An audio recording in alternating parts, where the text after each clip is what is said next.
خاتم المرسلين وعلى آله وأصحابه أجمعين أما بعد فأعوذ بالله من الشيطان الرجيم بسم الله الرحمن الرحيم يا أيها المدثر قم فأنذر وربك فكبر وثيابك فطهر والرجز فاهجر ولا تمنن تستكثر ولربك فاصبر صدق الله العلي العظيم وصدق رسوله النبي الكريم الأمين نحن على ذلك من الشاهدين والشاكرين والحمد لله رب العالمين إن الله وملائكته يصلون على النبي يا أيها الذين آمنوا صلوا عليه وسلموا تسليما الصلاة والسلام عليك يا سيدي يا رسول الله وعلى آلك وأصحابك يا حبيب الله الصلاة والسلام عليك يا سيدي يا رسول الله وعلى آلك وأصحابك يا رحمة للعالمين اللهم صل وسلم وبارك على سيدنا ومولانا محمد کریم الآباء والأمهات وعلى آله وعترته وأزواجه أمهات المؤمنين وعلى جميع أصحابه وأولياء أمته وعلماء ملته وأمته أجمعين عدد کرمك يا کریم یا کریم یا کریم یا کریم چمک تجھ سے پاتے ہیں سب پانے والے میرا دل بھی چمکا دے چمکانے والے برستا نہیں دیکھ کر ابر رحمت بدوں پر بھی برسا دے برسانے والے مدینے کے خطے خدا تجھ کو رکھے غریبوں فقیروں کے ٹھہرانے والے حرم کی زمین اور قدم رکھ کے چلنا ارے سر کا موقع ہے او جانے والے رضا نفس دشمن ہے دم میں نہ آنا کہاں تم نے دیکھے ہیں چدرانے والے چمک تجھ سے پاتے ہیں سب پانے والے میرا دل بھی چمکا دے چمکانے والے اللہ رب العزت کی حمد و ثنا کے بعد اللہ رب العزت کے بڑے ہی پیارے محبوب خدا تاجدار بطحا قبلہ کونین سرکار دو عالم نور مجسم حبیب کبریا احمد مجتبی حضرت سیدنا محمد مصطفیٰ صلی اللہ تعالی علیہ وآلہ واصحابہ وبارک وسلم کی پاک اور مقدس بارگاہ بیکس پناہ میں ہدیہ درود و سلام پیش کرنے کے بعد حضرات گرامی قدر قرآن پاک کا 29واں پارہ اور سورہ المدثر کی ابتدائی آیات طیبات تلاوت کرنے کا شرف حاصل کیا ہے یہ ترتیب نزولی کے اعتبار سے دوسری وحی ہے اللہ رب العزت نے اپنے دور افتادہ بندوں کو اپنے قرب اور اپنی معرفت کا راستہ دکھانے کے لیے اپنے محبوب نبی کو مبعوث فرمایا۔ رسول اللہ صلی اللہ علیہ وسلم کی بعثت کے مقاصد میں جو سب سے بنیادی مقصد ہے وہ ہے بندوں کو خدا کے قریب کرنا۔ آج بھی اگر کسی بندے کے دل میں یہ لگن پیدا ہو جائے اور یہ تڑپ سر اٹھا لے کہ مجھے اپنے رب کو پانا ہے، مجھے اپنے رب کو پانا ہے، تو اس کے لیے راستہ وہی ہے جو رسول اللہ نے اس امت کو بتایا ہے۔ اللہ رب العزت نے بھی اعلان فرما دیا کہ پیارے محبوب قل، ارشاد فرما دو، ان کنتم تحبون اللہ، اگر تم اللہ سے محبت کرتے ہو، اگر تم اللہ سے محبت کرتے ہو تو محبت کا لازمی تقاضا کیا ہوتا ہے؟ وصال۔ محبت کیا چاہتی ہے؟ بولیے۔ جس سے محبت ہوتی ہے اس سے ملنے کو دل کرتا ہے یا نہیں کرتا؟ بولیے۔ یہاں کوئی محبت کا اپوزٹ معنی تو نہیں چلتا؟ ہر جگہ پر کوئی خطہ ہو، کوئی علاقہ ہو، کوئی زمانہ ہو، کوئی قبیلہ ہو، کوئی زبان ہو، کہیں کے رہنے والے ہوں، کیسے ہی لوگ ہوں، محبت کا تقاضا ہے وصال۔ جس سے محبت ہوتی ہے اس سے ملنے کو بولیے دل کرتا ہے۔ جس سے بھی محبت ہوگی اسے پانے کا دل ہوگا۔ مال سے محبت ہے تو مال کے لیے لوگ کس طرح اپنی حالت خراب کرتے ہیں، ٹھیک ہے۔ کوٹھی گھر بنگلے سے محبت ہے تو اس کو حاصل کرنے کے لیے اپنی جان کو خراب کرتے ہیں۔ اگر کسی کو ملازمت یا کسی عہدے کے ساتھ محبت ہو جائے تو اس عہدے کو پانے کے لیے وہ اپنی ساری توانائی استعمال کر دیتا ہے۔ محبت تقاضا کرتی ہے پانے کا، تو اگر اللہ سے محبت ہوگی تو پھر اللہ کو پانے کا تقاضا بھی ہوگا۔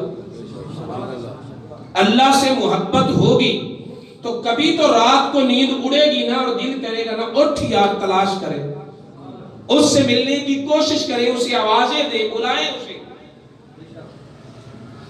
اس کا نام لے، اس کا تذکرہ کرے۔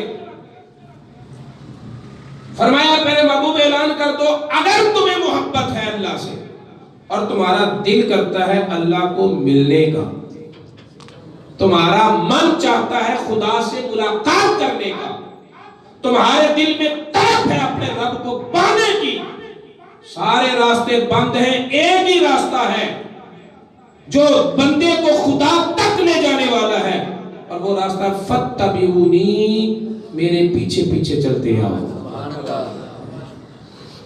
میرے پیچھے پیچھے چلتے آؤ۔ ایک اور مقام پر اللہ تعالیٰ نے ارشاد فرمایا وَاتَّبِعْ سَبِیلَ مَنْ أَنَابَ إِلَيَّ، اے میرے بندے اگر تجھے مجھ سے ملنا ہے نا تو جو میری طرف آ رہا ہے تو اس کے پیچھے پیچھے آ، جو میری طرف آ رہا ہے، من انابا الیہ، جو میری طرف آ رہا ہے۔ میری طرف کون آ رہا ہے؟ میرا محبوب آ رہا ہے، مدینے کا تاجدار آ رہا ہے، سارے رسولوں کا امام آ رہا ہے، میری طرف آ رہا ہے وہ، تو آ اس کے پیچھے پیچھے۔ اور فرما دیا اے محبوب ان کو اعلان کر دو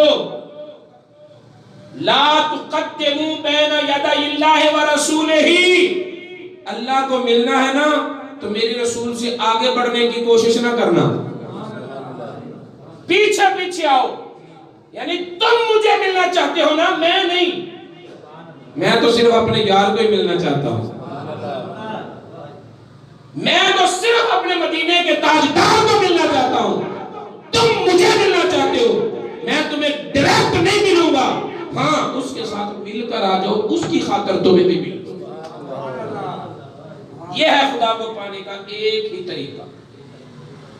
تو اللہ رب العزت نے اپنے بندوں کو اپنا پتہ بتانے کے لیے اپنے بندوں کو اپنے قرب اور اپنی معرفت کے راہ دکھانے کے لیے اپنے رسول کو بھیجا، رسول اللہ کو بھیجا، اور پھر اس رسول کو بتایا کہ مجھے ملنے کا یہ طریقہ ہے، اور کہا کہ تو آگے میرے بندوں کو بتا، میں تجھے بتاتا ہوں اپنا پتہ، میں تجھے بتاتا ہوں اپنا راستہ، میں تجھے بتاتا ہوں اپنا ٹھکانہ، میں تجھے بتاتا ہوں اپنی منزل، میں تجھے بتاتا ہوں اپنا مزاج کہ کن باتوں میں میں راضی ہوتا ہوں، کن کاموں سے میں ناراض ہوتا ہوں، میں تجھے بتاتا ہوں، تو آگے بندوں کو بتا۔ تو پہلا سبق سلوک اللہ کا جو اللہ نے بتایا وہ پچھلے جمعے ہم نے پڑھا، وہ سورہ علق کی پہلی 5 آیتیں ہیں جن کا خلاصہ یہ ہے کہ اے میرے بندو، مجھے پانے کے لیے پہلا سبق یہ ہے، علم حاصل کرو۔ کیا کرو؟ علم حاصل کرو۔ علم کے بغیر میرا پتہ نہیں ملتا، علم کے بغیر میرا پتہ نہیں ملتا۔ اب اس پچھلے سبق کی تکمیل کے طور پر میں ایک بات عرض کر کے آج نئے سبق کی ابتدا کرتے ہیں۔ موسیٰ علیہ السلام نے فرعون کے دربار میں جا کر اعلان کیا کہ میں اللہ کا نبی ہوں، میں اللہ کا رسول ہوں۔ کہا اللہ کون؟ جس نے سارے جہانوں کو پیدا کیا، جو سورج نکالتا ہے، سورج کو لے کے جاتا ہے، جو مارتا ہے، جو زندہ کرتا ہے، وہ اللہ۔ جس نے مجھے پالا، جس نے مجھے پوسا، وہ میرا اللہ ہے۔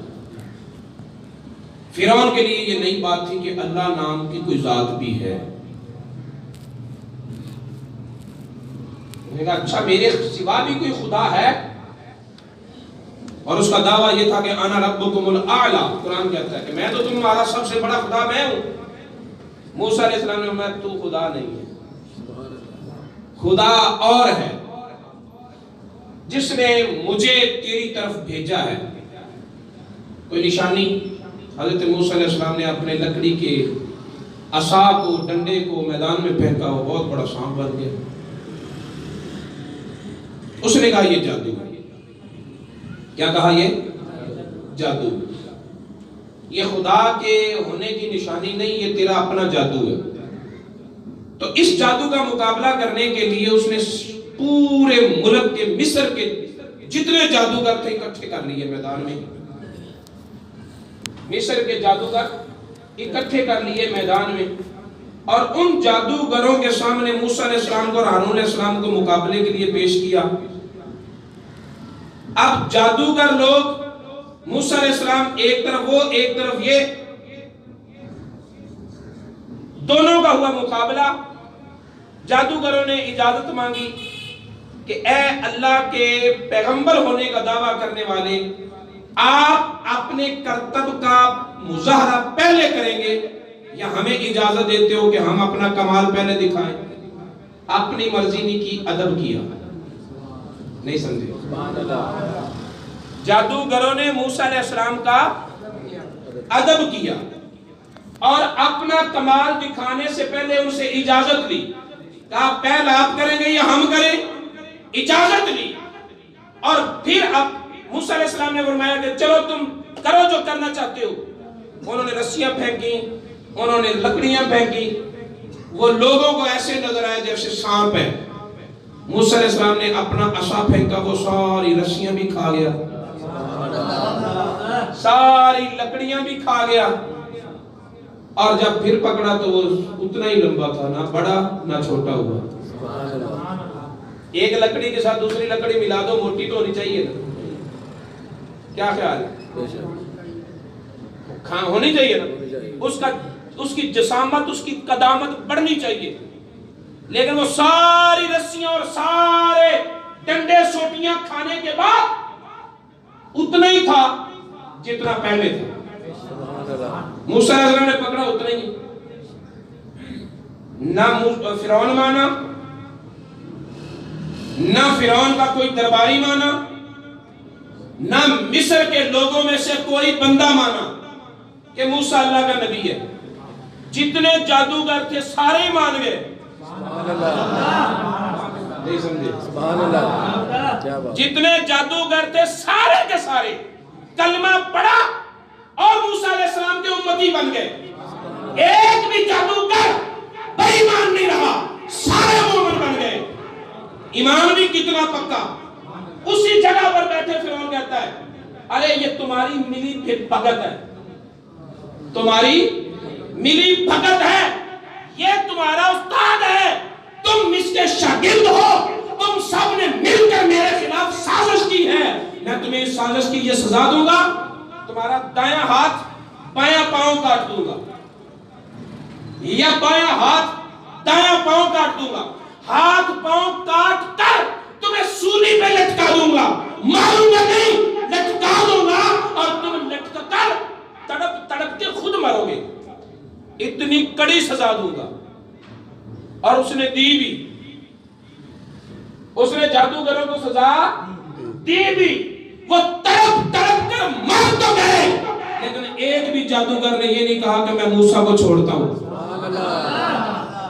ایک بھی جڑا بندہ ہار جاوے انہوں تی اگ لگ جاندی. کی خیال ہے؟ جو مقابلے میں ہار جائے، شکست کھا جائے، اس کے اندر تو حسد پیدا ہوتا ہے، بغض اناد پیدا ہوتا ہے، مقابلہ اور انتقام کا جذبہ پیدا ہوتا ہے. بجائے اس کے کہ وہ انتقام پہ اترتے، وہ تو غلام بن گئے. کیا ہو گئے؟ اور اتنے پکے مومن کہ جان دے دی، موسیٰ علیہ السلام کا دامن نہیں چھوڑا. موسیٰ علیہ السلام کا دامن نہیں چھوڑا. کیوں؟ اس لیے کہ انہوں نے مان لیا تھا موسیٰ علیہ السلام کو. لیکن سوال یہ پیدا ہوتا ہے، ان کے تو سانپ کھا گیا موسیٰ علیہ السلام کا ڈنڈا. لوگوں نے دیکھا کہ انہوں نے بھی لکڑی کے سانپ بنائے ہیں، اس نے بھی لکڑی کا سانپ بنایا ہے، کام تو ایک جیسا ہی کیا دونوں نے. فرق اتنا ہے کہ ان کے سانپوں کو اس کا سانپ کھا گیا. اتنی بات تھی. اور انہوں نے کمال کو دیکھا اور سمجھا نہیں. علم جو نہیں تھا، نہیں سمجھے، ان کے پاس علم جو نہیں تھا. ان جادوگروں کے پاس علم تھا، اگرچہ جادو کا تھا، علم تو تھا.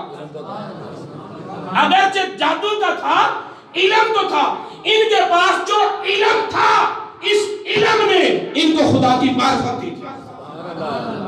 اس علم نے ان جادوگروں کو خدا کے قرب دے دیا. اس علم نے اور علم والے کے ادب نے انہیں کفر سے ایمان میں داخل کر دیا. اور جن کے پاس علم نہیں تھا وہ صرف اسی تماشے میں رہ گئے کہ اس نے بھی رسیوں کا سانپ بنا دیا، اس نے بھی لکڑی کا سانپ بنا دیا. وہ سانپوں کی پوزیشن دیکھتے رہ گئے. لیکن یہ علم والے تھے، جان گئے کہ جادو وہ ہے جو ہم نے کیا ہے، وہ نہیں جو موسیٰ نے دکھایا ہے. جو موسیٰ نے دکھایا وہ جادو نہیں ہے. کیونکہ جادو کا سانپ کسی دوسرے سانپ کو کھا نہیں سکتا. وہ صرف بن کر دکھا سکتا ہے میں سانپ ہوں، وہ کسی کو کھا نہیں سکتا. یہ تو کھا گیا. یہ جادو کا کوئی بھی قسم نہیں ہے، جادو کا کوئی بھی درجہ نہیں ہے. جادو وہ ہے جو ہم نے کیا، کمال وہ ہے جو موسیٰ نے کیا. علم تھا اور ادب تھا، اس لیے خدا کو پا گئے. علم تھا اور ادب تھا، اس لیے خدا کو پا گئے. تو میرے رب نے جو پہلا سبق اس امت کو دیا اور رسول اللہ صلی اللہ علیہ وسلم پر جو پہلی وحی نازل فرمائی، اقرأ بسم ربک الذی خلق، اس 5 آیتوں میں یہ سبق دیا. لوگوں، جہالت کو دور کرو، علم حاصل کرو. علم تم پڑھو گے تو اس علم کی روشنی میں اپنے خدا کو پا دو. خدا کو پانے کے لیے لازم ضرورت ہے علم کی. کس کی؟ سارے بولیے، علم کی ضرورت ہے. اور جب علم مل جائے پھر اگلا سبق رسول اللہ کو دوسری وحی میں دیا گیا اور فرمایا قم فانذر، محبوب اٹھ. جب علم مل گیا اب دوسرا درجہ یہ ہے کہ اٹھ، ان کے دلوں میں میرا ڈر پیدا کر. علم کے بعد دوسری چیز کیا ہے؟ بولیے، علم ہو اور خدا کا خوف ہو، ڈر ہو، انذار ہو، تنذیر ہو، خوف ہو، یہ دو چیزیں پہلی ضرورت ہے ہر اس شخص کے لیے جو اپنے رب کو پانا چاہے، جو اپنے رب کو پانا چاہے۔ ایک اور مقام پر اللہ تعالیٰ ارشاد فرماتا ہے کہ انما یخشی اللہ من عبادہ العلماء، اللہ سے، میرے بندوں میں سے مجھ سے ڈرنے والے وہ ہیں جو علم والے ہیں۔ یعنی میرا ڈر ان کے دلوں میں پیدا ہوتا ہے جن کے پاس پہلے علم کا نور آ چکا، جن کے پاس پہلے علم کا نور، علم، اور علم کے بعد اگلا سبق ہے ڈر، اور اس کی مزید وضاحت انشاءاللہ آئندہ جمعۃ المبارک پر ہوگی۔ اللہ تعالی ہمیں عمل کی توفیق عطا فرمائے۔